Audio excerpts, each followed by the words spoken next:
Scarlet Pimpernel by Baroness Orczy, Marguerite Blakeney is a young French actress living in London at the time of the French Revolution. Newly married to an inane English fool, Marguerite has taken an intense interest in the Scarlet Pimpernel, a mysterious Englishman daring to rescue French aristocrats from Madame Guillotine. Her interest becomes personal, however, when Marguerite discovers that her brother Armand is part of the Pimpernel's League, and she is tasked with uncovering the identity of the Scarlet Pimpernel under threat of her brother's life. Marguerite suffered intensely.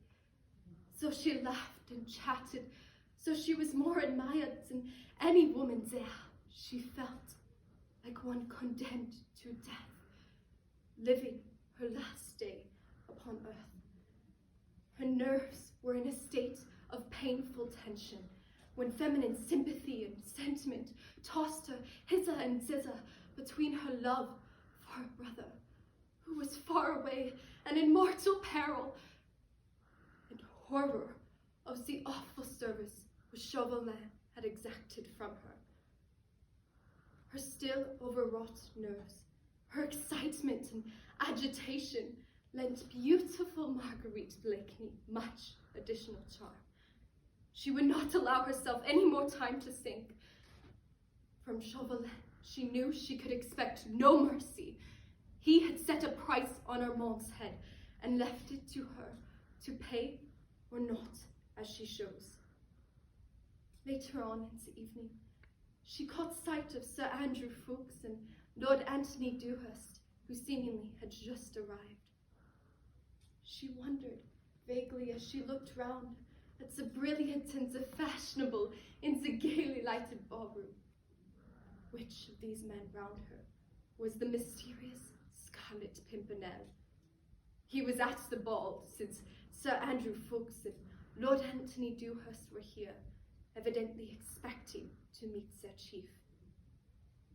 She wondered as she looked round at everyone, which of these betrayed the power, the energy, the cunning which had imposed its will and its leadership upon a group of high-born English gentlemen. Sir Andrew Ffoulkes? Surely not, with his gentle blue eyes, looking so longingly and tenderly after Suzanne. Marguerite watched him across the room as he strolled towards the doorway, which led to a small boudoir beyond, then paused and leaned against the framework of it, looking still anxiously all round him. Marguerite contrived for the moment to evade her present attentive cavalier, and she skirted the fashionable crowd, drawing nearer towards the doorway. Suddenly she stopped. Her very heart seemed to stand still. Her eyes, large and excited, flashed for a moment towards that doorway, then as quickly returned away again. Marguerite had distinctly seen that Lord Hastings had, as he quickly brushed past him, slipped something into his hand. For one moment longer, Marguerite paused. The next, she had resumed her walk across the room. All this had occurred in less than a minute. Now, Lady Blakeney suddenly ceased to exist. It was Marguerite St-Just who was there only. She had forgotten everything else, everything save that Armand stood in peril of his life, and that there, in the small boudoir, in the very hands of Sir Andrew, might be the talisman which would save her brother's life. Sir Andrew stood with his back to her.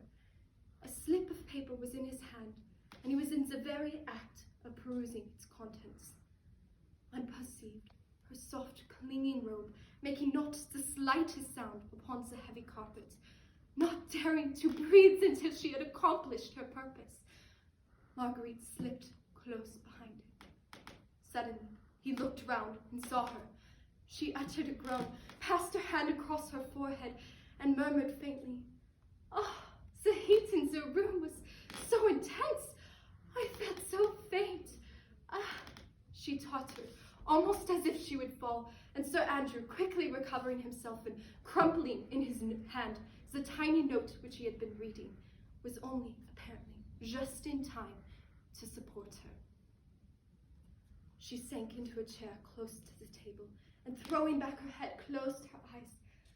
Ah, the giddiness is passing off. Oh, do not heed me, Sir Andrew. I assure you, I feel much better already. For one moment, there was dead silence in the boudoir.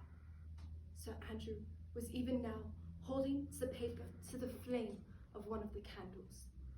At the exact moment that it began to catch fire, Marguerite opened her eyes, raised hand, and with two dainty fingers had taken the burning scrap of paper out of the young man's hand.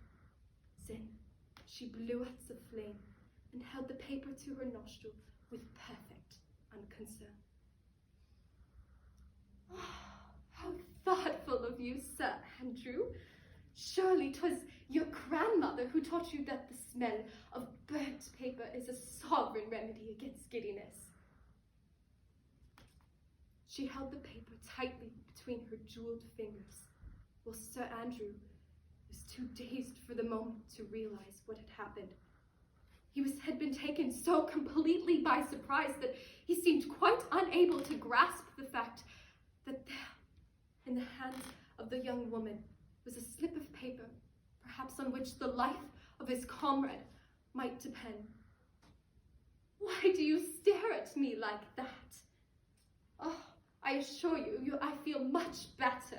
Your remedy has proved most effectual. She was prattling on in the most unconcerned and pleasant way, while Sir Andrew was racking his brains to get that slip of paper out of the young woman's hand. What? Still dreaming and staring? You are most ungallant, Sir Andrew. And now I come to think of it, you seemed more startled than pleased when you saw me just now. I do believe, after all, that it was not concern for my health that caused you to burn this tiny scrap of paper. I vow, it must have been your lady love's last cruel epistle you were trying to destroy. Whichever it is, Lady Blakeney, this little note is undoubtedly mine, and the young man had made a bold dash for the note, but Marguerite's thoughts flew quicker than his own. Her actions were swifter and more sure.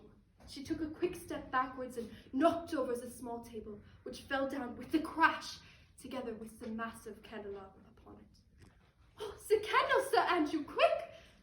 Sir Andrew quickly and dexterously put out the flames, but this had taken him a few seconds to do, and those seconds had been all that Marguerite needed to cast a quick glance at the paper and to note its contents. When Sir Andrew once more looked at her, the tiny and momentous note had apparently fluttered to the ground. Eagerly, the young man picked it up. For shame, Sir Andrew, wreaking havoc in the heart of some impressionable duchess, whilst conquering the affections of my sweet little Suzanne. To think that a moment longer and I might have known the secrets of an erring duchess. You will forgive me, Lady Blakeney, if I resume the interesting occupation which you have interrupted. Oh, by all means, Sir Andrew, by all means, burn your love token. Sir Andrew was once more holding it to the flame of one of the candles. He did not notice the strange smile on the face of his fair vis-a-vis. So intent was he on the work of destruction. Had he done so, the look of relief would have faded from his face. He watched the fateful note as it curled under the flame.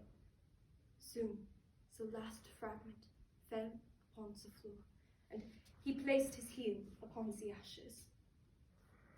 And now, Sir Andrew, will you venture to excite the jealousy of your fair lady by asking me to dance the minuet?